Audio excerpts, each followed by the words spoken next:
नमस्कार, आप देख रहे हैं विंध्य फर्स्ट। मैं आपके साथ उर्वशी, मेरे साथ हैं अंजलि। हमारे खास प्रोग्राम मीडिया स्कैन में आपका स्वागत है। यहाँ हम मुख्य अखबारों दैनिक भास्कर, दैनिक जागरण, पत्रिका और स्टार समाचार की खबरों पर विश्लेषण कर आपके साथ साझा करते हैं। हमारी खबरें ज़्यादातर स्थानीय होती हैं, जो आम जन से जुड़ी होती हैं। हम प्रो पब्लिक काम करते हैं और इसी तरह के आपके जन मुद्दों पर बात करते हैं। तो चलिए सबसे पहले शुरू करते हैं विंध्य की खबरों से। जी, तो उर्वशी, आज की हमारी जो लीड खबर है डेली की होती है कि इस टाइम पे सबसे ज़्यादा पब्लिक सियासत को लेकर काफ़ी इंटरेस्टेड रहती है। तो हम सियासत पे बात करेंगे, जहां इस बार के विधानसभा चुनाव में रिश्तों पर भारी पड़ रही है सियासत। तो यहाँ पे पत्रिका के लीड पेज पे इसको दर्शाया गया है कि लोकतंत्र का उत्सव, चाचा भतीजा जेठ बहू समधी समधन के ने ठोकी ताल। मतलब इस बार रिश्तों में सब आपस में ही ताल ठोक रहे हैं।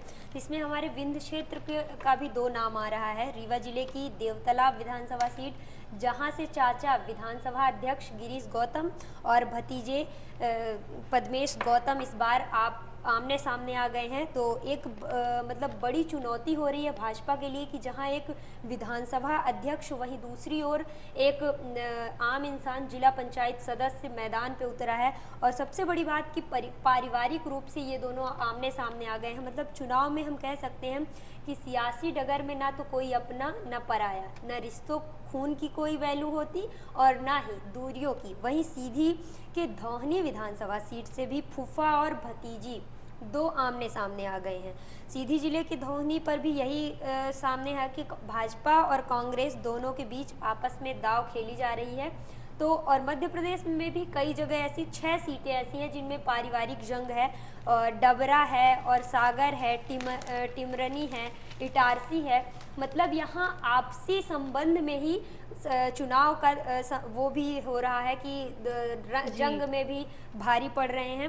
अब देखना ये होगा कि कौन किस पर हावी होगा। वहीं कल हमारे यहाँ रीवा जिले पे कल पूरा दिन 9 घंटे का दौरा जो भाजपा के राष्ट्रीय अध्यक्ष जेपी नड्डा हैं वो आए थे। तो नड्डा ने घोटालों पर घेरा किया और कई सारे मुद्दे बोले कि जहां कांग्रेस रहती है वहां अंधकार होता है और भाजपा आती है तो विकास का दौर लेके आती है। यहीं एक और चीज़ बता दें कि चुनावी दौर में 13 दिन केवल शेष बचे हैं चुनाव को, जहां अब बड़े बड़े नेता दिग्गज, जो दोनों ही पार्टियों के दिग्गज अब चुनावी दौरे पर आएंगे, जिसमें आज मध्य प्रदेश में 3 बीजेपी और कांग्रेस से मिलाकर नरेंद्र मोदी आज मध्य प्रदेश में ही आएंगे, अमित शाह भी मध्य प्रदेश में रहेंगे और कांग्रेस के राष्ट्रीय अध्यक्ष मल्लिकार्जुन खड़गे भी। इन सब का चार्ट पत्रिका में दर्शाया गया है। तो जो सुबह 10:30 से रात के 9:20 तक इनका दौरा होगा। जी, तो इसी तरह बात कर लेते हैं हम अगली खबर की, जो चुनाव से जुड़ी हुई है। विंध्य की जो रीवा और मऊगंज जिले की जो 8 विधानसभा सीटें हैं, उनमें 116 उम्मीदवार पर फैसला करेगी मतदाता। यानी 116 उम्मीदवार 2 जिलों में उतरे हैं।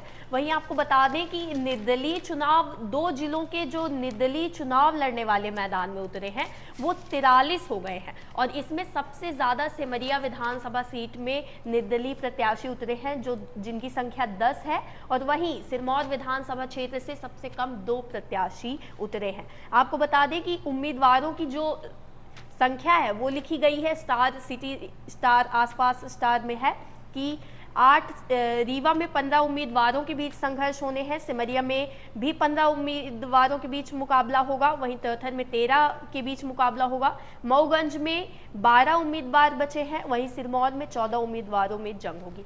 वहीं 2 नवंबर को जिस तरह से चुनाव नामांकन वापस लेने की तारीख थी, उस हिसाब से नामांकन वापस लिए गए, जिसके बाद अब 116 उम्मीदवार 2 जिलों के मिलाकर यानी 8 विधानसभा सीटों में बचे हुए हैं। जी, अब वहीं अगली खबर की हम बात करते हैं तो भूकंप, कल रात 11:30 बजे भूकंप के झटके महसूस किए गए हैं प्रदेश के कई अलग अलग जिलों में। लेकिन विंध्य क्षेत्र के 2 जिले भी इसकी चपेट में आए हैं, जिसमें रीवा और सतना में रात 11:30 बजे भूकंप के झटके महसूस किए गए हैं। ये दैनिक जागरण के लीड पेज पर इसको दर्शाया गया है कि 6.4 की तीव्रता से भूकंप का केंद्र नेपाल में रहा। लेकिन भोपाल सहित मध्य प्रदेश में धरती जो कांपी है, उससे घरों में इसका झटका काफ़ी ज़्यादा महसूस किया गया है। जी बिल्कुल। और वहीं आज दैनिक भास्कर के ऐप में मैं सुबह पढ़ रही थी तो उसमें मैंने देखा कि नेपाल के 70 लोग जो हैं वो भूकंप की वजह से और उनकी डेथ हुई है। जी वहीं अगली खबर जी अगली खबर की हम बात करते हैं तो दैनिक भास्कर का ये आंचलिक पेज है। यहाँ पर उचेहरा सतना जिले में आता है। वहाँ की खबर है कि करोड़ों की लागत से बना पुल एक बरसात भी नहीं झेल पाया। 1 वर्ष पहले यहाँ पर पुल बना हुआ था उचेहरा में, बाईपास नागौद मार्ग में बनाया गया पुल।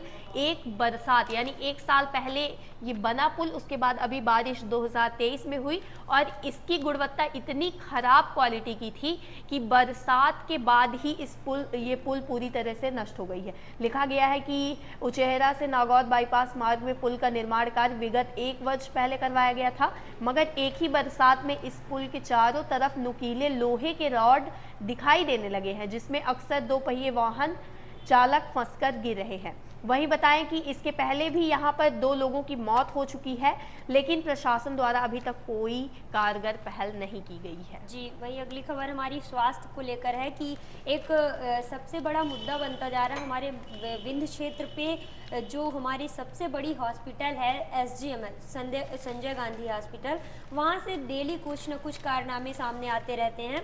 तो इसमें एक दैनिक जागरण के रीवा जागरण पेज पर इसे बता रहा है कि सिर्फ रिकॉर्ड में ही सेवा दे रहे हैं SGMH के वार्ड बॉय। मतलब जो अस्पताल में मरीज आते हैं, मरीज के साथ साथ उनके साथ में रहते हैं परिजन, उनको इतनी दिक्कत होती है कि अगर मरीज अकेले आ गया तो वो तो पूरा दिन हॉस्पिटल में ही चक्कर लगाता रहेगा, उसको कोई भी सुविधा नहीं मिल पाती। स्ट्रेचर वगैरह की तो बात ही छोड़ दीजिए, बेड तो नसीब ही नहीं है SGMH में। तो ये हालत है कि वहाँ मरीज तड़पते रहते हैं, कोई सुनने वाला नहीं होता। वहीं एक और इस टाइम पे तो सबसे बड़ी समस्या हो रही है कि वायरल बुखार के बाद जो मरीज हैं उनकी OPD बढ़ती ही जा रही है। एक दिन में कम से कम 200 से 300 मरीज OPD में जाते हैं। तो जब इतनी वार्ड बॉय जो है वो अपनी रिस्पॉन्सिबिलिटी नहीं निभाते और उनको जाके वहाँ पे धक्के खाने पड़ते हैं, तो ये बड़ी। वहीं एक और जागरण में इसको और बताया गया है कि जो स्पेशल पर्सन होते हैं उनको पहले पर्ची में लाइन में पहले ला दिया जाता है। भले ही बेचारे जो गरीब तबके के लोग रहते हैं वो खड़े रहते हैं सुबह से शाम तक, लेकिन जो लंबी लाइन के बीच चहेते होते हैं उनके जो डॉक्टर्स हैं या तो और कोई हैं VIP कोटे के, उनको आगे कर दिया जाता है। तो मरीज मतलब बहुत जो गरीब तबके के हैं तो वो तो सबसे ज़्यादा परेशान हो रहे हैं। जो सरकारी हॉस्पिटलों की ये हालत है, इसकी वजह से यही रीवा जागरण पेज पर ही दैनिक जागरण में एक बता रहा है कि निजी अस्पतालों में मेडिकल व पैथोलॉजी के संचालन में निर्धारित मापदंडों में अनदेखी हो रही है और जिले में 52 निजी अस्पताल जो हैं वो संचालित हो रहे हैं और उनमें पेशेंट जा रहे हैं, क्योंकि सरकारी अस्पतालों में तो उन्हें कुछ मिल नहीं रहा, उसकी वजह से वो प्राइवेट की ओर रुख कर रहे हैं। जी तो हम बात कर लेते हैं विंध्य के चर्चित नारों की। तो विंध्य के चर्चित नारे, आज पत्रिका में इस चीज़ को बताया गया है कि विंध्य के जो चर्चित नारे हैं वो हर चुनाव में दिखते हैं। विंध्य में कुछ ऐसे नारे होते हैं जिनको लेकर चुनाव लड़ा जाता है, जैसे इस बार भाजपा जो है, भाजपा के कुछ अलग ही नारे हैं और कांग्रेस के अलग हैं। एक बार हमारे जो श्रीयुत श्रीनिवास तिवारी हैं उनके लिए लगाया गया था कि दादा न हो दऊ आए, वोट न देवे तऊ आए। और इस बार जो भाजपा है वो लगा रही है गली गली में शोर है, चोर है, एक ही नारा है, एक ही नाम है, जय श्री राम। और जात न पात पे बटन दबाएं उसमें कमल पे। मतलब ये एक चुनावी जो नारे हैं वो काफ़ी इंटरेस्टिंग है। फिर एक और है आए मार दे पैडल छोड़ दे हिंडल जाए दे कक्का साए साए तिलक तराजू और तलवार। जी तो ये थे इसके आज जो चर्चित नारे हैं वो विंध्य के। जी बिल्कुल। विंध्य की राजनीति पे अगर हम बात करें तो कुछ ऐसे किस्से निकल कर आते हैं, अगर इतिहास की हम बात करें तो कुछ ऐसे किस्से निकल कर आते हैं जो एक हंसी का पार्ट भी होता है और दूसरी तरह से एक जो इतिहास है विंध्य क्षेत्र का वो खुलकर सामने आता है। जी तो ये विंध्य के नारे इस बार भी चुनाव में काफ़ी ज़्यादा चर्चित है। वहीं अब हम अगली खबर की बात करेंगे तो सीधी जिले के दसमत आप सभी ने जाना होगा कि दसमत पेशाब कांड, जो सीधी विधायक केदारनाथ शुक्ला के विधायक प्रतिनिधि प्रवेश शुक्ला थे, उनके ऊपर पेशाब कर दिए थे, जिसकी वजह से एक बड़ा मुद्दा बन गया और केदारनाथ शुक्ला को कहीं ना कहीं ये भी रीजन था कि उनको टिकट नहीं मिला। तो अब जो ये दशमत जी हैं वो देश प्रदेश की राजनीति में एक बड़ा उनका नाम आता जा रहा है। तो राजनीति की ये पत्रिका में विंध्य के मुकाबले में इसको बताया गया है कि दशमत की राजनीति में एंट्री भीम आर्मी पार्टी दशमत ने ज्वाइन कर ली है। अभी पिछले 1 नवंबर को उन्होंने भीम आर्मी पार्टी ज्वाइन की है।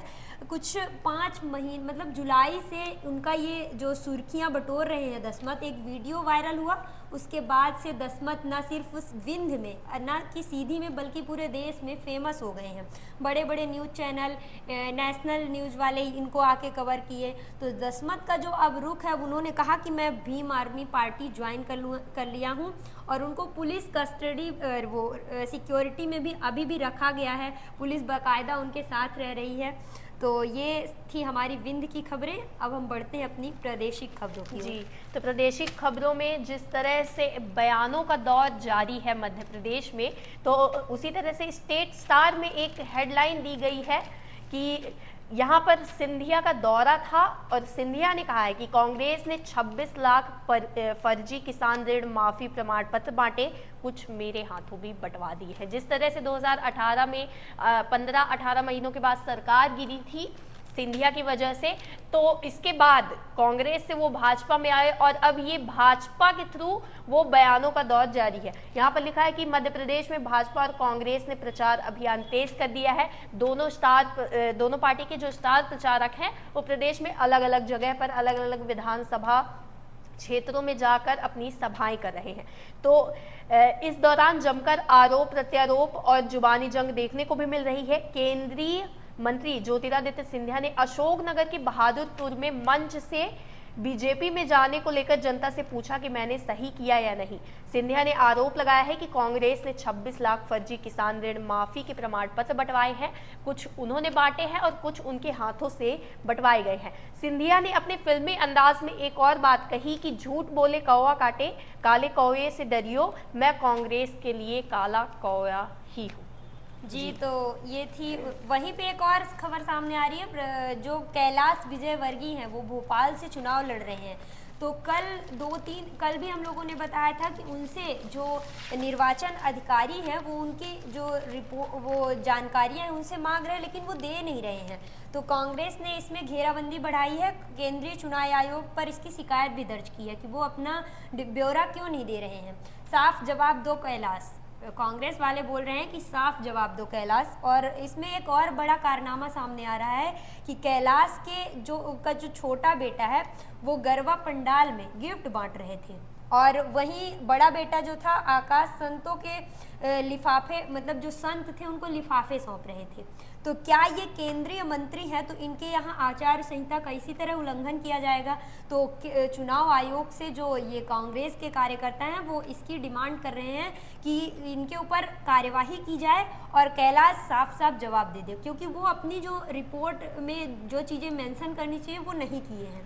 तो ये कल से चल रहा है कैलाश विजयवर्गीय को लेकर। अब हमारी अगली खबर। जी, अब हम अगली खबर की बात करेंगे तो मध्य प्रदेश पेज पर दैनिक भास्कर की एक बड़ी खबर है।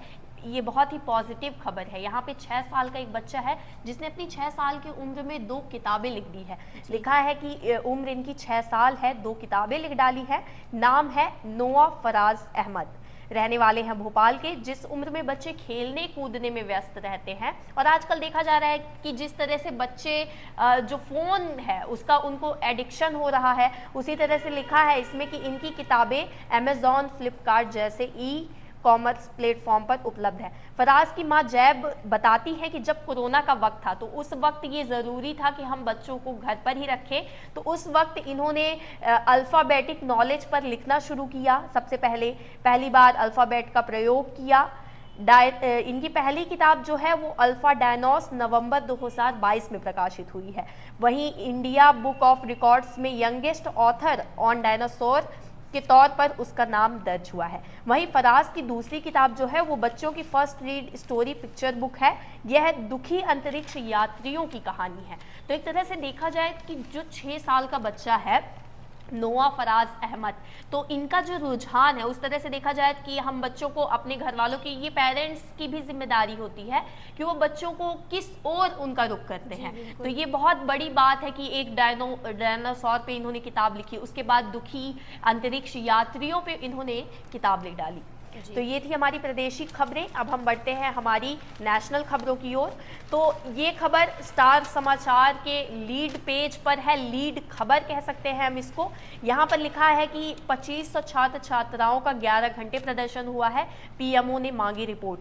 आपको बताएं कि Banaras Hindu university IIT campus में बुधवार 1 नवंबर की रात दोस्त के साथ घूम रही एक IIT की छात्रा से बाइक सवार 3 बदमाशों ने बदसलूकी की थी और निर्वस्त्र करके उनका वीडियो भी बनाया था। इस घटना के बाद आरोपी कैंपस के हैदराबाद गेट से फरार हो गए। इस घटना से छात्र छात्राएं बेहद नाराज हैं, जिसके बाद ही 2500 छात्र छात्राओं का 11 घंटे प्रदर्शन चला है।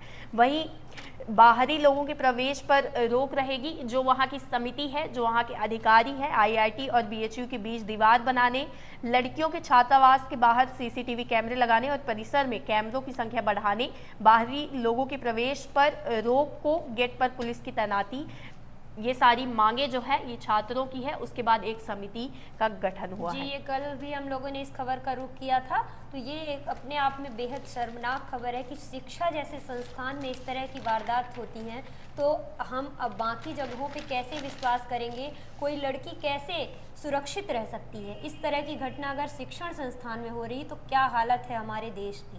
जी, तो वहीं अगली खबर की बात करते हैं। तो दैनिक भास्कर के फ्रंट पेज में, स्टार समाचार के फ्रंट पेज में भी इस खबर को दिया गया है कि जो छत्तीसगढ़ के CM भूपेश बघेल हैं, तो उन पर है कि ईडी का दावा है कि बघेल को 508 करोड़ मिले हैं। बघेल बोले चुनाव में भाजपा ईडी के सहारे है। ये हेडलाइन है। आपको बताएं कि जो प्रवर्तन निदेशालय ईडी ने शुक्रवार को दावा किया कि छत्तीसगढ़ के CM भूपेश बघेल को अब तक 508 करोड़ रुपए मिले हैं।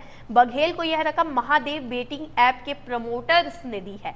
ईडी ने रायपुर से असीम दास नाम के एक व्यक्ति को 5.39 करोड़ रुपए की रकम के साथ गिरफ्तार किया था और ईडी का दावा है कि पूछताछ के बाद ये खुलासा हुआ है। जी, ये खबर दैनिक पत्रिका में भी फ्रंट पेज में इसे दर्शाया गया है।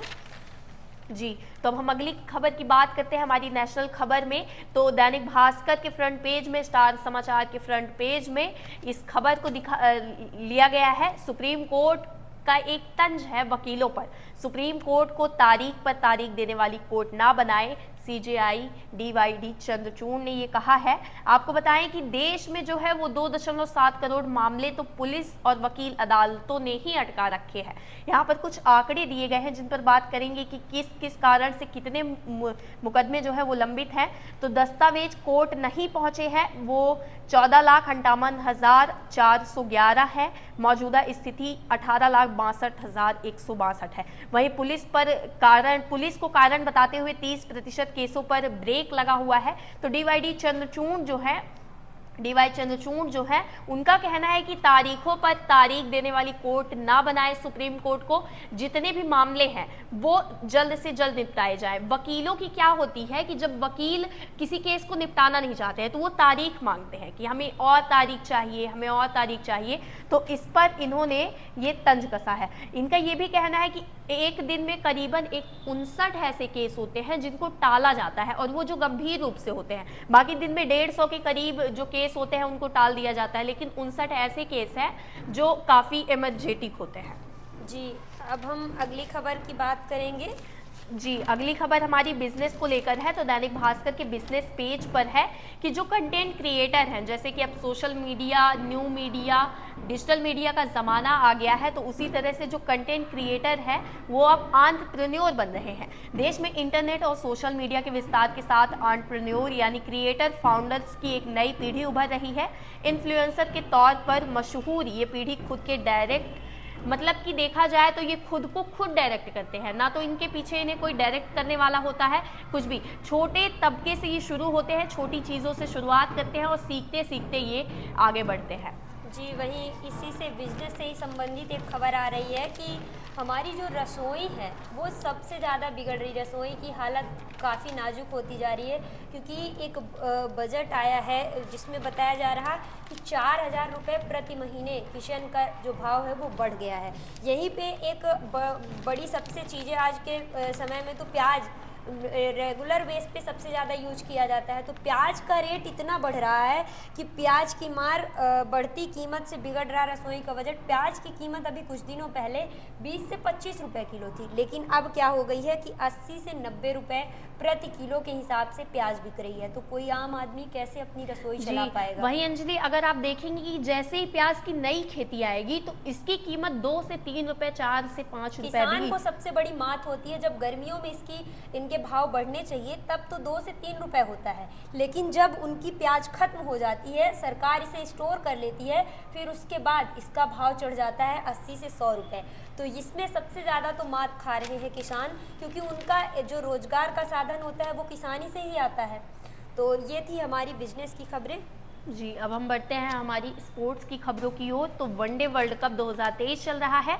आपको बताएं कि टॉप 4 के लिए आज जो है वो अहम जंग होनी है। शनिवार को यानी आज होने वाले दोनों मैच इस टूर्नामेंट में सबसे अहम होने वाले हैं। ये दोनों मैच वर्ल्ड कप टॉप 4 की स्थिति को और ज़्यादा स्पष्ट कर देंगे।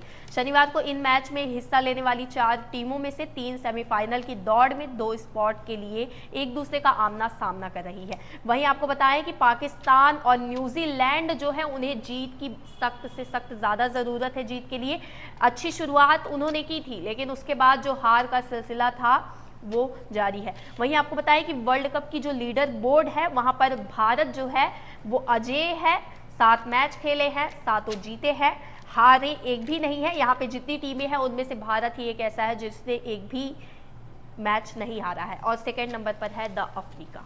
जी, तो ये थी हमारी खबरें। अब हम अपने कार्यक्रम के आखिरी छोर की ओर बढ़ेंगे, कार्टून जी, कार्टून की ओर। तो दैनिक भास्कर का ये एक कार्टून कोना है। जैसे कि दिल्ली में जो है वो खबर भी दी गई है कि दिल्ली का जो वायु है वो काफ़ी प्रदूषित हो गया है, तो उस हिसाब से यहाँ पे कार्टून कोना दिया गया है। यहाँ पर एक बूढ़ी महिला है, बुजुर्ग है, ये दिल्ली है, इसको दिल्ली दर्शाया गया है। इनके हाथ में प्रदूषण का एक कागज़ है और ये खोंक खोंक करके खांस रही हैं। उसी तरह से एक जो प्यून कह सकते हैं वो बैठे हुए हैं, और यहाँ पे डॉक्टर केजरीवाल करके एक कैबिन बना हुआ है। ऊपर ये कहते हैं कि डाक साहब चुनाव प्रचार पर गए हैं, बाद में आना अम्मा। तो एक तरह से आप इस कार्टून को देख सकते हैं। वहीं एक सेंसिबल मीम दी गई है, लिखा गया है, जो राघव चड्ढा है वो कहते हैं कि दिल्ली में हमारे एक और मंत्री के यहाँ ईडी का छापा पड़ा है।